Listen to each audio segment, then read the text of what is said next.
Okay, so just today listen me. It's my one chapter, control and coordination. You know that if you'll see control and coordination, ये control और coordination होता क्या है? आप कैसे control करते हैं किन्हीं चीजों में? अगर आप बाइक चला रहे हैं ना तो अभी कंट्रोल होता है, लोग बोलते हैं कंट्रोल कंट्रोल कंट्रोल, है ना? या फिर है कि आपके नर्वस सिस्टम में कितना कंट्रोल है। आप देखते होंगे एक शांत इंसान बहुत कंट्रोल रहता है, राइट?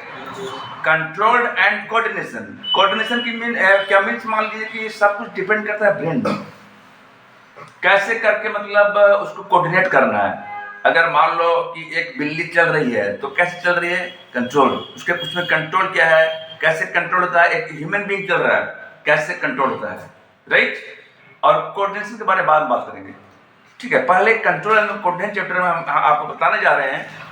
यदि हम यहाँ पर देखते हैं कि in the previous chapter we looked at life process involved in the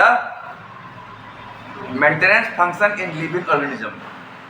living organism में इस तरह के मेंटेन किए जाते हैं। Why do we associate such visible movement with life? A possible answer is that we think of movement as a response to a change in the environment of the organism. The cat may be running because it had seen a mouse. बिल्ली दौड़ रहा है, क्यों? वो mouse को देखा होगा इसलिए दौड़ रहा है। ठीक उस तरह जब आप कहीं पर जा रहे हैं और मतलब कुछ खतरों को देखते हैं, कुछ लगता है कुछ, तो आपका जो है ना ब्रेन तुरंत आदेश दिया आपके पैर को, कल्टी मार, गोलमाल धमाल, पलटी मार, भागता है, तुरंत पलटी मांगे, उड़वे की कोऑर्डिनेट किए, भाग दिए। तो ये it is called control and coordination. अब भाई ये कैसे होता है, जरा हम लोग बात करते हैं नर्वस सिस्टम की। Your mind, you know that neurons, आपने नाम सुना होगा न्यूरॉन्स। आपके बॉडी में न्यूरॉन्स हैं और उसमें जहाँ पर ये जुड़ता है न्यूरॉन्स, उससे बोलते हैं सिनेप्स। याद रखिएगा, आपके ब्रेन में इतने न्यूरॉन्स हैं ना कि अगर उसको ऐसे इतना पतला पतला है कि जैसे ऐसे करके घुमाइएगा ना तो आप पूरा वर्ल्ड को भी उसको ये कर सकते हैं, बांध दीजिएगा। कितने पतले पतले होने कल्पना कीजिए। ये मेरे टीचर ने बताया था बहुत, राइट? बहुत पतली पतली मतलब नस होती है ब्रेन में, राइट? अब क्या है कि अगर हम यहाँ पर सबसे पहले दिया गया है एनिमल्स का nervous system. What is nervous system? Neurons, नसें, नस, हर कुछ। अब क्या यहाँ पर बोलना चाह रहा है? मैं चाहूंगा आप ही लोग से कि आप लोग जरा बताएं पढ़ के कि नर्वस सिस्टम बताना क्या चाह रहा है। Yes please. In animals, such control and coordination are provided by nervous and muscular tissue, which we have studied in class 9. Touching a hot object in an urgent and dangerous situation for us, we need to detect it and respond to it. How do we detect that we are touching a hot object? All information from हाँ, actually मैं अभी जो बात कहा कि हम लोग यदि मान लीजिए कोई हॉट ऑब्जेक्ट को टच करते हैं, क्या होता है? फट से हाथ हटता है, राइट? चलिए sir, continue. These receptors are usually located in our sense organ, such as inner eye, the nose, the tongue, and so on. So, gustatory receptor will detect taste, while olfactory receptor will detect smell. This information acquired at the end of the dendritic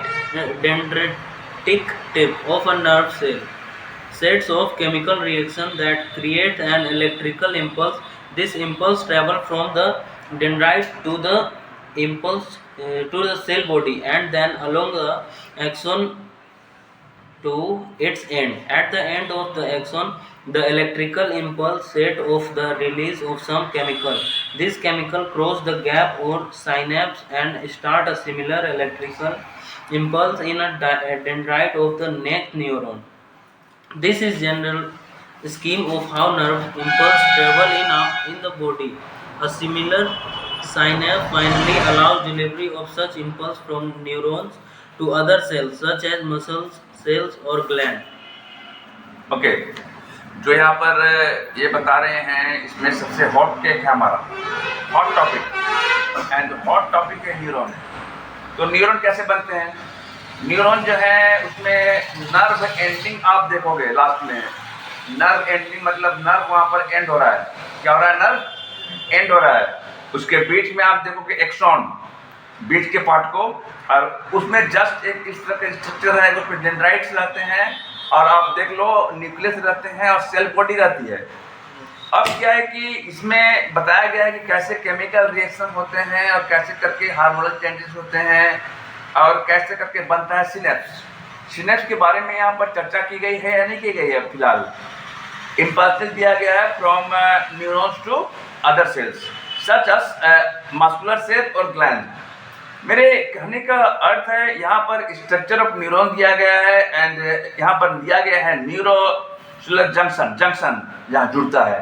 तो जुड़ता कैसे है? 1 bye 1 जुड़ता है, उसको synapse बोलते हैं हम लोग।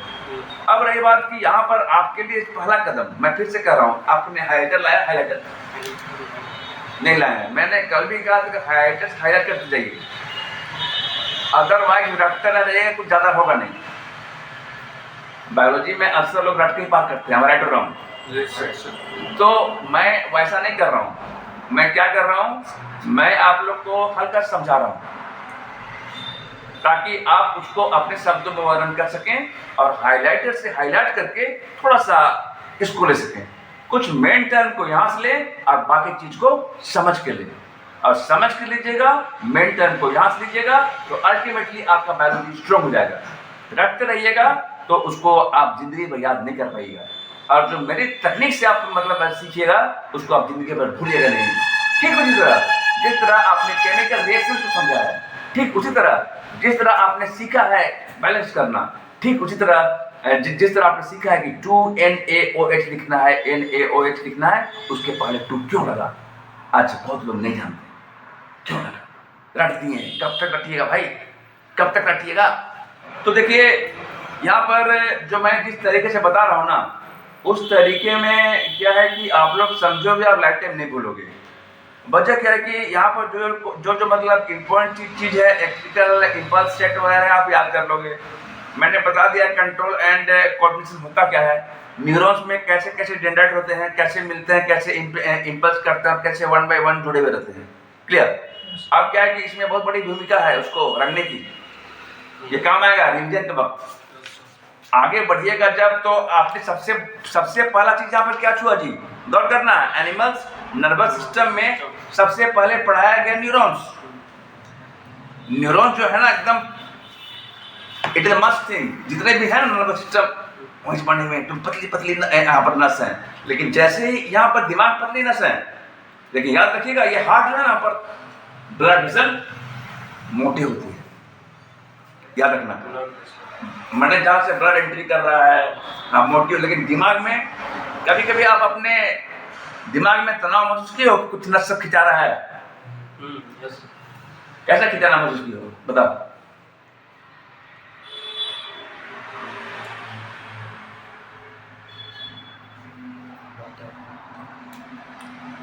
मैंने किस तरह खिंचाव महसूस किए हो? लगता है कि नस खिंचा रहा है, कभी टेंशन में हो चाहे कुछ में हो, भुट्टा हो रहा है, नींद लग रही हो, तो पतली पतली नसें हैं, सूतों को सब ठीक जाएगा। कुछ टाइट खाने से भी चना वना, हाँ बिल्कुल, यहाँ पर रखा होगा, यहाँ पर। चलिए, what happens in reflex actions? What is mean reflex? देखो, reflex is a word we use very commonly when we talk about some sudden action in response to something in the environment. We say jumped out of the way of a bus reflexly, or I pulled my hand back from the flame. देखो, what is reflection? मान लो कि कोई flame है, ऐसे हाथ रखे फट से ऐसे खींच दिए, रिफ्लेक्स एक्शन। अब रिफ्लेक्स एक्शन का पूरा रिफ्लेक्स आर्क दिखा दिया गया है। देखो आप, can you now trace the sequence of events which occur when a bright light is focused on your eyes? देखो हैंड यहाँ पर दिखाया है, डायग्राम में दिखाया गया है कि ये जो है हैंड आप हॉट वाटर में रखा गया है। डायग्राम को देखिएगा, राइट? उसमें बताया गया है कि ये क्या है सर, बताइए, पढ़िए तो जरा इसे। क्या दिया है ऊपर फर्स्ट में? Sensory neuron. No no, from here. Receptor is equal to receptor is equal to heat and pain. Heat pain. ये जो है इसमें हीट और पेन हो गया।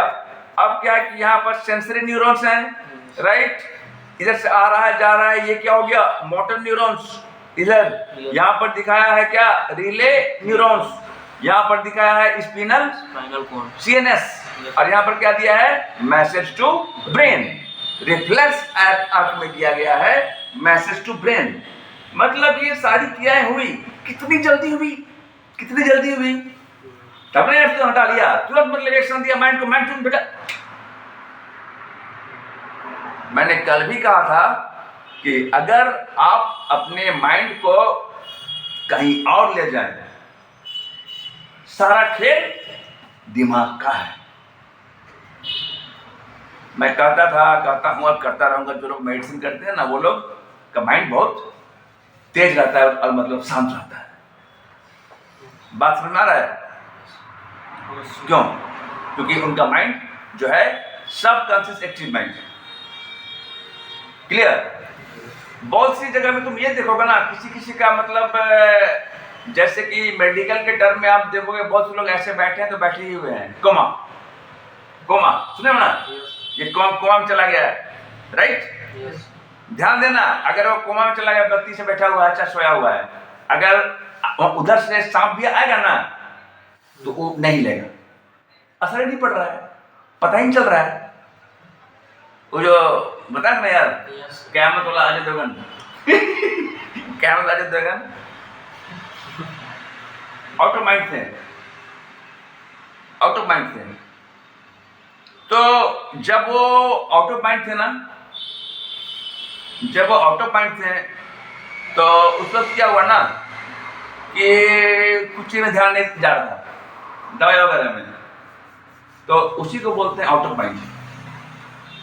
और बाकी को बोलते हैं अपना, जब फिर फॉर्म में आए तब रियल फॉर्म। कभी कुछ लोग बीमार हो जाते हैं, दिमागी तकलीफ में आ जाते हैं, तो रिस्पॉन्स नहीं कर पाते हैं।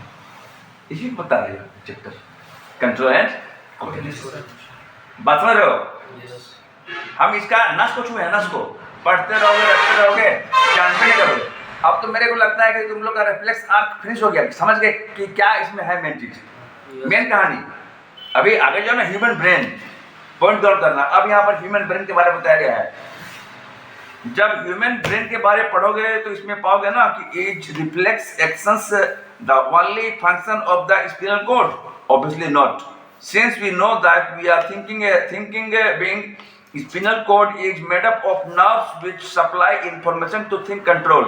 Thinking involves more which supply information to think about. Thinking involve more complex mechanism and neural connections. Thinking जो है ना इन्वॉल्व, उसमें क्या होता है involve, more complex mechanism and neural connections. These are concentrated in the brain which is the main coordinating center of the body. The brain and spinal cord constitute the central nervous system. They receive information from all parts of the body and integrate it. We also think about our actions.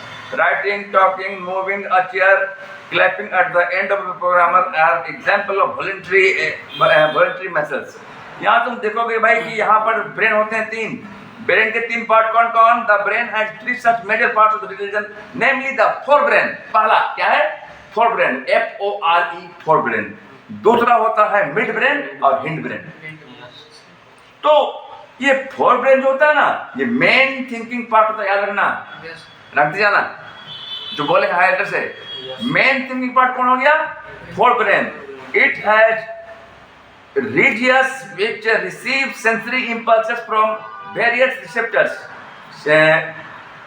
Separate areas of the forebrain are specialized for hearing. देखो ये क्या हो गया? hearing के लिए, smell के लिए, and so on. These are separate area of where the sensory impulsion is interrupted by putting it together with information from other receptors as well as with information that is already stored in the brain. Based on all these, a decision is made about how to respond, and the information is passed on the motor areas which control the movement of voluntary muscles, for example our leg muscles. तो इस तरह करके यहाँ पर बता दिया गया है आपको ना कि कौन सी चीज में काम करता है, राइट? अब रही बात कि कौन सी चीज कौन में काम करता है, किससे आपको भूख लगती है, यहाँ दिखा दिया गया है डायग्राम को गहराई से आप देखिएगा। फोर ब्रेन, यहाँ पर कौन है सेरेबरम, कौन है आपका ये स्कल कहाँ पर है, मिड ब्रेन कहाँ पर है, स्पिनल कॉर्ड दिखाया गया है, और हिंड ब्रेन के पार्ट्स को दिखाया गया है, hypothalamus, pituitary gland, hind brain, सबको बढ़िया से दिखाया गया है एनसीईआरटी। अब बहुत सी जगहों में ना यहाँ ये दिखाया जाता है कि controlling by mid brain and hind brain, all these involuntary actions include blood pressure, salivation and vomiting are controlled by medulla in the hind brain. इसको अंडरलाइन करोगे, हिंड ब्रेन के द्वारा ये होता है कंट्रोल। तो अब भाई मेरे को बताने की जरूरत नहीं, आप समझ गए तीन पार्ट कौन कौन, fore brain, mid brain and hind brain. Fore brain main और हिंड ब्रेन में क्या क्या होता है। अब ये आपके पढ़ने की चीज है, आपके समझने की चीज है ब्रेन के बारे में, कोई ज्यादा लफड़ा नहीं यार। मुन्ना भाई एमबीबीएस, राइट, कोई ज्यादा टेंशन है नहीं। अब इसमें क्या है, आगे दिखा रहा है कि हाउएवर ब्रेन के फिगर को बढ़िया से बना के लेबलिंग कर लीजिएगा, समझे ना, लेबलिंग जरूर कीजिएगा, लेबलिंग में ही मार्क्स होता है बढ़िया, क्लियर, और टेंशन नहीं लेने का।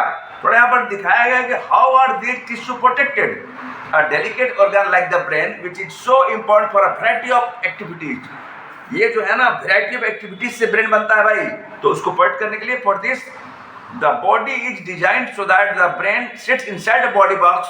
Inside the box the brain is controlled in a fluid filled balloons which promotes further shock absorption. If you run from hand down the middle of your back, you will feel a hard bumpy structure. This is the vertebrate column or backbone which protects the spinal cord. पूरी तरह इसको school में ये किया हुआ है और इधर स्पिनल कॉर्ड गया हुआ है, बात समझ रहे हो। अब क्या, how does the nervous tissue cause action. So far we have been talking about nervous tissue and how it collects information sense in around the body. Nervous tissue जो है ना वही मतलब सब कुछ को लेता है और बॉडी में भेजता है, ऐसे करो वैसे करो बोल के। Process information, makes decision based on information and conveys decisions to muscle for action. In other words, when the action or movement is to be performed, muscles tissue will be the final job. How do animals muscles move? When a nerve impulse reaches the muscles, the muscles fiber must move. How does a muscle cell move? The simplest notion of movement at the cellular level is that muscle cells will move by changing their shape so that they shorten. So the next question is how do muscle cells change their shape? बहुत सारे questions हैं and बहुत सारे answers हैं, लेकिन यहाँ पर अब आपको क्या करना है, कुछ नहीं करना यार। अब जाके आपको क्या है, यहाँ पर क्वेश्चंस दिए हुए कुछ एनसीईआरटी का, उसको जाके पढ़ लेना कहाँ से, इस चांस से आंसर क्या दिया हुआ है, उसके एमसीक्यू कंप्लीट करें, कुछ डायग्राम को देखें, लेकिन एनसीईआरटी का एक लाइन छूटना नहीं चाहिए। इस बात को याद रखिएगा। हम अपने अगले एपिसोड में मिलते हैं उसके आगे कि कॉग्निशन इन प्लांट्स कैसे होता है और हम आगे कैसे बढ़ते हैं, हार्मोनल चेंजेस। मिलते हैं नेक्स्ट वीडियो में। और टेंशन नहीं लेने का, मेरी कभी भी कोई भी बात समझ में नहीं है तो एक मेरे पीए का फोन नंबर है, उसमें रिंग करने का, और फिर मैं उसको सॉल्व करूँगा।